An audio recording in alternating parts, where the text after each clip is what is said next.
오늘 새벽 우리에게 주신 하나님의 말씀은 히브리서 10장입니다. 제10장.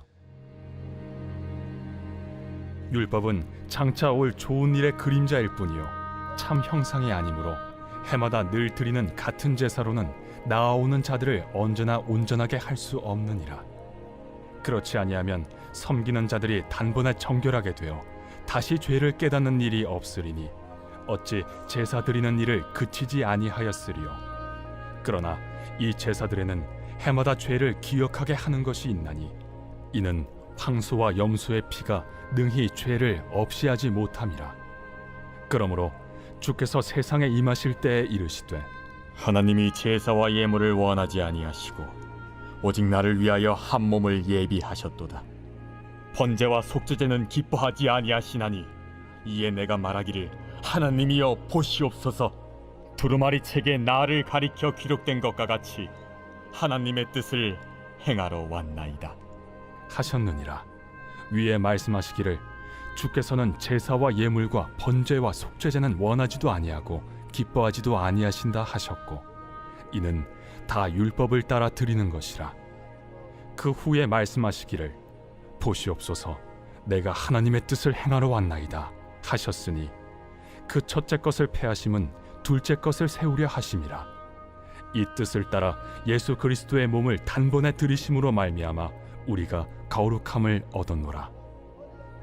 제사장마다 매일 서서 섬기며 자주 같은 제사를 드리되 이 제사는 언제나 죄를 없게 하지 못하거니와 오직 그리스도는 죄를 위하여 한 영원한 제사를 드리시고 하나님 우편에 앉으사 그 후에 자기 원수들을 자기 발등상이 되게 하실 때까지 기다리시나니 그가 거룩하게 된 자들을 한 번의 제사로 영원히 온전하게 하셨느니라.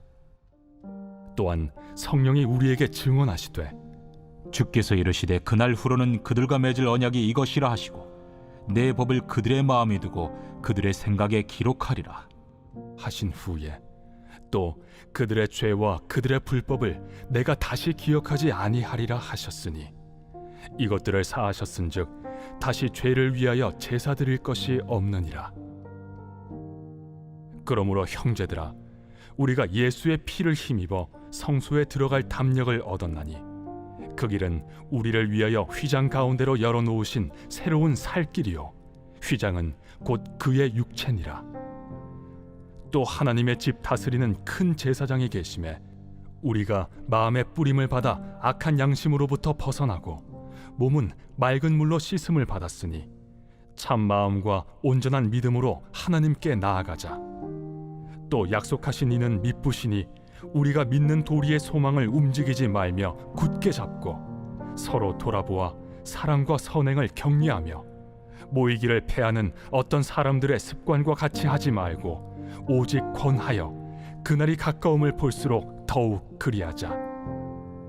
우리가 진리를 아는 지식을 받은 후 짐짓 죄를 범한즉 다시 속죄하는 제사가 없고 오직 무서운 마음으로 심판을 기다리는 것과 대적하는 자를 태울 맹렬한 불만 있으리라.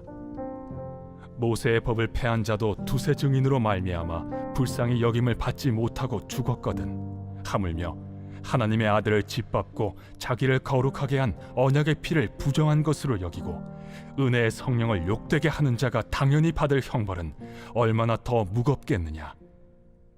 너희는 생각하라. 원수 갚는 것이 내게 있으니 내가 갚으리라. 또다시 주께서 그의 백성을 심판하리라.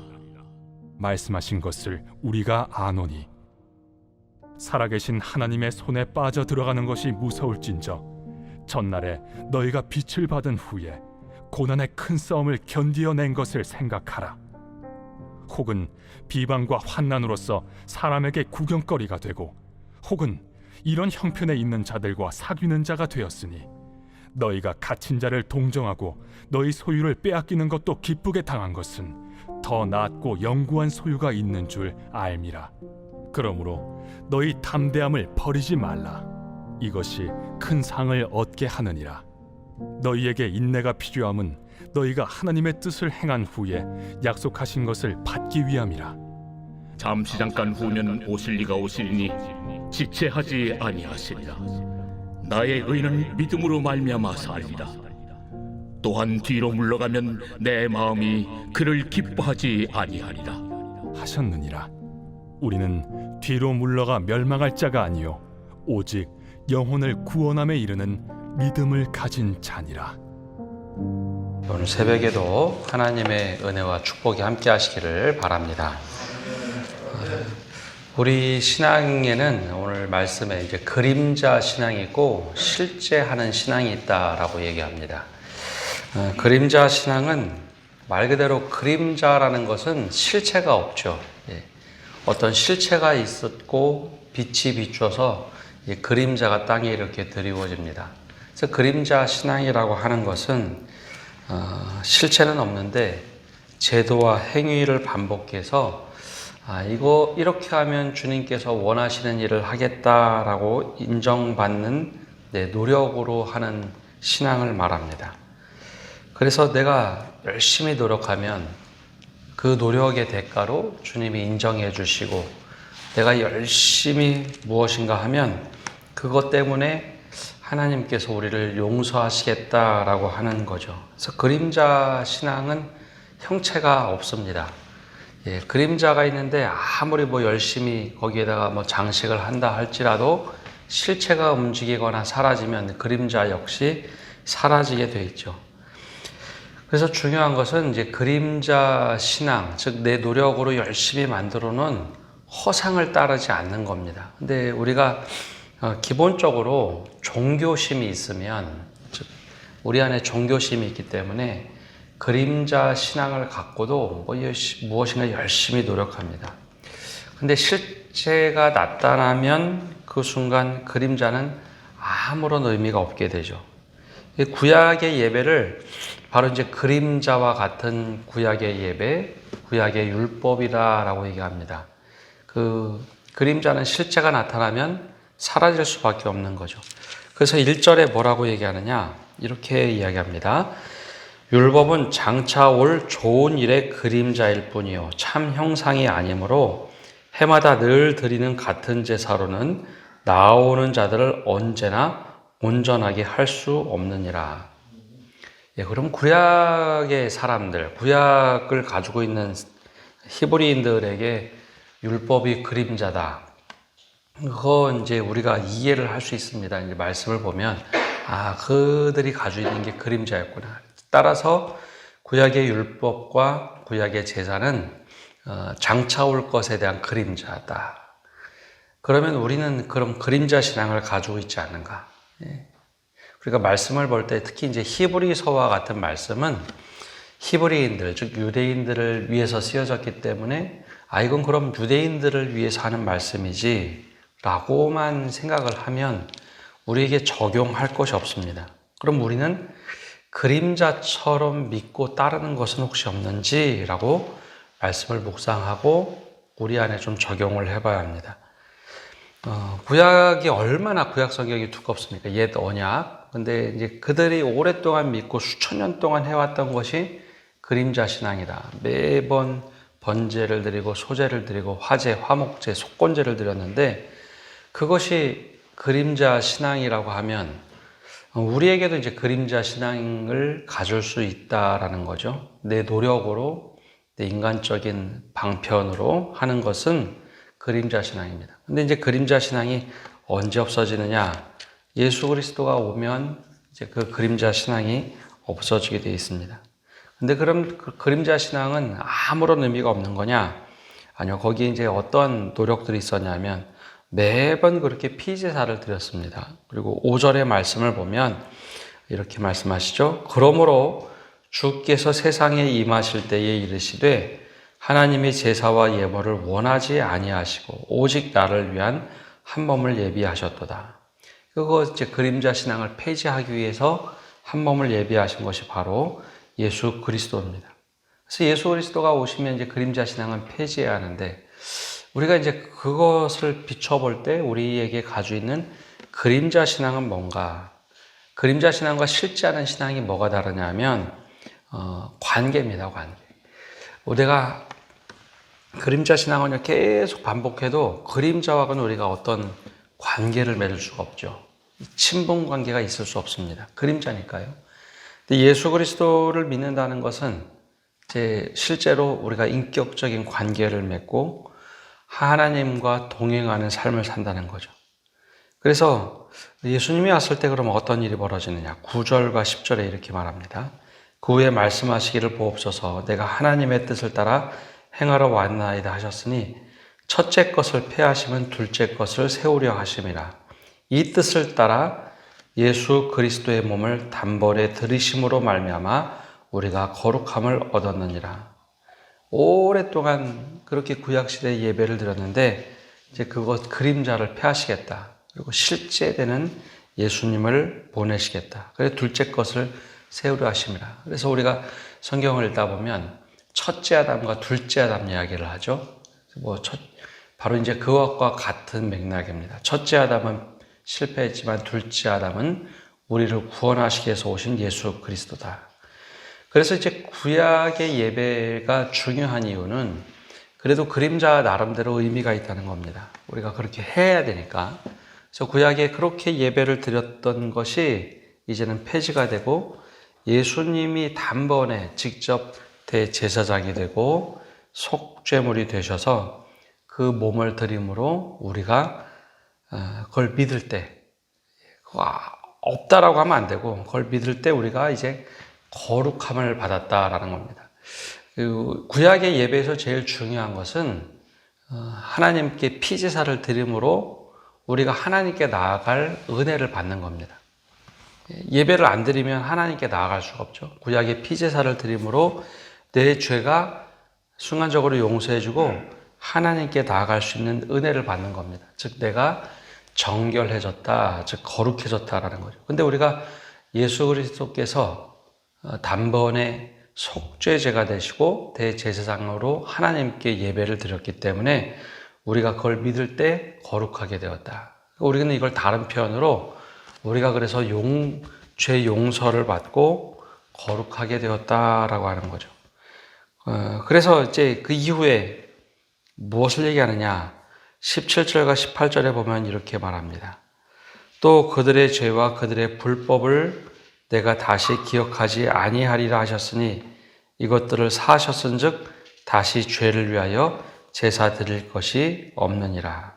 예수 그리스도를 믿으면 다시 죄 때문에 구약의 피제사를 드릴 것이 없다라고 얘기합니다.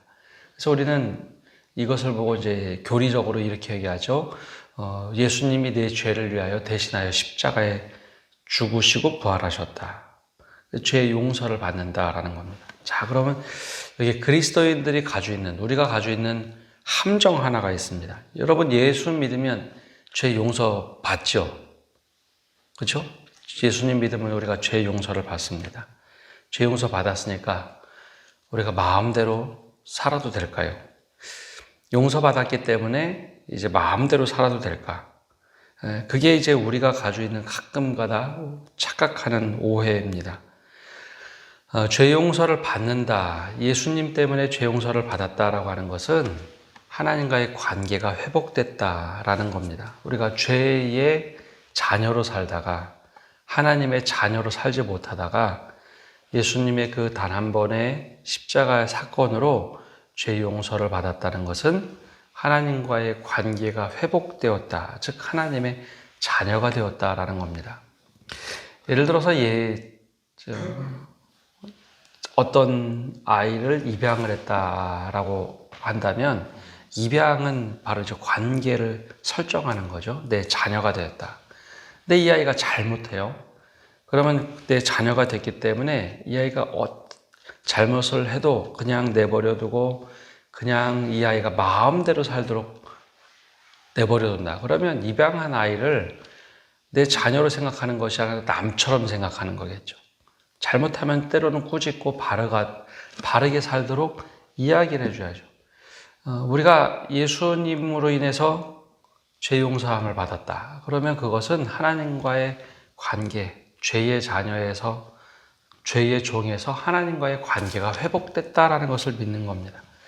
그래서 그것은 단 한 번의 관계가 회복되지만 관계가 지속하기 위해서는 우리 끊임없이 회개하고 잘못됨을 때로는 고백하기도 하고 또 기도하는, 회개의 기도를 하는 게 마땅한 신앙의 모습입니다. 그래서 우리가 예수님 때문에 어떤 결과가 있느냐, 19절에 말씀하는 것이 있습니다. 뭐라고 얘기하느냐, 19절 20절에 보면 그러므로 형제들아 우리가 예수의 피를 힘입어 성소에 들어갈 담력을 얻었나니 그 길은 우리를 위하여 휘장 가운데로 열어놓으신 새로운 살 길이요 휘장은 곧 그의 육체니라. 이게 무슨 말씀이냐? 여러분 성경 복음서를 읽다 보면 예수님이 십자가에 달려 돌아가실 때 휘장이 찢어집니다. 휘장이. 이게 휘장은 늘 닫혀 있어서 실제 그 성막 모형에 가보면 휘장의 두께가 약 10cm, 천으로 뜬 휘장이 10cm 정도 됩니다. 그 무게만 1톤이 넘거든요. 이게 휘장이라 해서 우리는 얇은 천을 생각하는데 그 안에 있던 휘장이 굉장히 두꺼운 천입니다. 근데 그 천이 찢어지죠. 이게 성경을 보면 찢어버렸다, 뜯어버렸다라고 이제 되어 있습니다. 근데 예수님이 십자가에 달려 돌아가실 때 그렇게 하면서 1년에 단 한 번 대제사장만 들어가야 될 그곳이 찢어집니다. 이게 무슨 얘기일까요? 예수를 믿으면 그 안에 누구든지 하나님 앞에 나아갈 수 있는 은혜를 주신다라는 겁니다. 그래서 이 말씀이 예수의 피를 힘입어 성소에 들어갈 담력을 얻었다라는 것은 우리 모두가 이제는 대제사장처럼 하나님 앞에 나아갈 수 있는 은혜를 주셨다라는 겁니다. 그래서 휘장 가운데로 열어놓으신 새로운 살길이고 휘장은 그의 육체이기 때문에 하나님이 찢어놓고 예수를 믿으면 그 앞에 나아갈 수 있다라는 겁니다. 그러면 우리가 그럼 이제 어떻게 살아야 될까? 그래서 23절에서 25절에 보면 우리가 어떻게 살아야 될지를 이야기하고 있습니다. 또 약속하시는 이는 미쁘시니 우리가 믿는 도리의 소망을 움직이지 말며 굳게 잡고 서로 돌아보아 사랑과 선행을 격려하며 모이기를 패하는 어떤 사람들의 습관과 같이 하지 말고 오직 권하여 그날이 가까움을 볼수록 더욱 그리하자. 여러분 그 은혜를 받았으면 은혜를 받은 대로 살아야 되는데 그게 바로 우리 도리의 소망을 움직이지 말며 굳게 붙잡고 사는 겁니다. 예수님이 그렇게 우리를 대신하여 죽으시고 부활하셨으니까 우리가 그 소망을 굳게 잡아라. 그리고 우리가 살아가는 방식은 서로 돌아보면서 사랑과 선행을 격려하라라는 겁니다. 우리가 받은 은혜로 산다는 것은 은혜를 지키고 사는 것이지 은혜를 헌신짝처럼 버리고 사는 것이 아닙니다. 근데 그렇게 하지 않으면 예수를 다시 십자가에 못 박는 것과 똑같은 삶이 되겠죠. 나를 위해서 대신해서 죽으신 예수 그리스도인데 우리가 그러면 그 은혜를 갖고 사는 것은 사랑과 선행을 격려하는 겁니다. 근데 이것이 혼자 믿음 지키면 참 어렵고 힘들기 때문에 그래서 모이기를 패하는 사람들, 어떤 사람들처럼 하지 말고 항상 잘 모이고 그것을 습관화하고 주님이 가까이 다가오면 볼수록 더욱더 열심히 모여서 기도하면서 그렇게 살라라는 겁니다. 근데 이제 또 하나의 경고가 있는데 26절과 27절에 보면 이렇게 말합니다.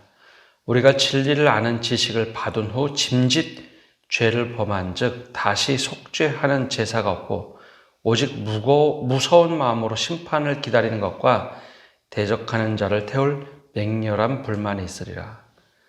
진리를 아는 지식을 받은 후 이미 우리가 그걸 다 알고 깨달았는데 그 이후에 짐짓 죄를 범한 즉 다시는 속죄하는 죄사가 없고 심판을 기다리고 대적하는 자를 태울 맹렬한 불만이 있으리라.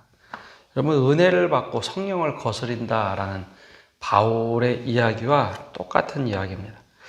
우리가 자칫 잘못 생각하면 은혜를 받고 야 이제 내가 은혜 받았으니까 마음대로 생활해도 된다. 그것은 오히려 더 큰 심판이 있을 것이다 라는 거죠. 하나님의 은혜가 얼마나 큰지 알고서 그거를 저버리는 일. 그래서 이 말씀은 굉장히 중요한 말씀입니다. 히브리인들, 유대인들을 위해서 쓰여졌지만 오늘 우리가 어떻게 믿음 생활을 해야 되는가 그것을 이제 구체적으로 말씀하고 있죠. 여러분, 그림자 신앙을 갖고 살아서는 안 됩니다. 내 노력으로 열심히 노력하는 것, 그것이 얼마나 허탄한 일인지 바라고 있습니다. 우리가 믿음 생활을 한다는 것은 은혜에 대한 응답입니다. 그래서 내게 은혜 주셔서 내가 이렇게 사는구나. 하나님의 은혜를 주셔서 내가 이렇게 살 수 있구나. 그래서 오늘 말씀의 중요한 것은 은혜 받고 살아가는 삶의 도리입니다. 예수 그리스도께서 나를 위해 대신해서 죽으시고, 그렇기 때문에 내가 성소에 들어갈 담력을 얻었고, 그것을 주님과 함께 누리며 살아가는 삶. 그래서 그냥 사는 게 아니라 서로 모이기를 피하지 않고 서로 선행과 사랑을 격려하며 살아가는 것. 혼자만 넘어질 수 있으니까요. 여기에 이제 누군가 신앙에서 이탈하려고 할 때 그를 붙잡아 줄 수 있는 은혜가 우리에게 있어야 합니다. 그래서 이 이야기가 히브리서 1장에서 10장까지의 총 마무리입니다. 그림자 신앙을 갖지 말고 주님과 동행하는 실제하는 신앙을 갖자. 그래서 이렇게 살아가는 게 어떤 삶이냐? 11절에 그래서 믿음장이 나오는 겁니다. 믿음을 갖고 산 사람들이 어떻게 살았는지 수많은 사람들의 믿음의 고백의 삶을 쭉 이야기해 주죠. 믿음으로 누구는 어떻게 살았고, 믿음으로 누구는 어떻게 살았고. 그래서 우리가 믿음으로 산다는 것의 실제 예를 보여주면서, 야, 맞아, 우리도 서로 돌아보며 서로 격려하며 그렇게 살아야겠다. 그래서 11장의 믿음장이 나옵니다. 오늘 우리가 한 해를 마무리하는 12월 31일인데요. 믿음으로 또 새해에는 더 도전하고 열심히 살아가시는 성도 여러분 되시기를 바랍니다. 기도하겠습니다. 하나님, 오늘도 저희가 주님 앞에 나와서 믿음을 갖고 나갑니다. 주님, 우리가 그림자 신앙을 살지 않도록 은혜 내려 주시옵소서.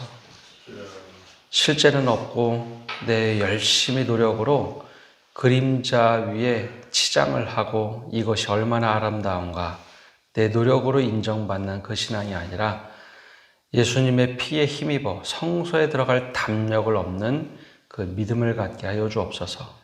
첫째 것이 폐지가 되고 둘째 실체 예수님이 오셨는데 예수님과의 직접적인 관계는 맺지 못하고 내 노력으로 열심으로 살려고 하는 허탄한 신앙 갖지 않게 하시고 주님의 은혜로 은혜에 응답하는 신앙 갖게 하여 주옵소서. 주님의 은혜로 더욱더 기도하고 주님의 은혜로 감사함의 고백을 가지고 살아가게 하여 주시고 서로 사랑과 선행을 격려하며 서로 세워져가는 교회가 되게 하여 주옵소서.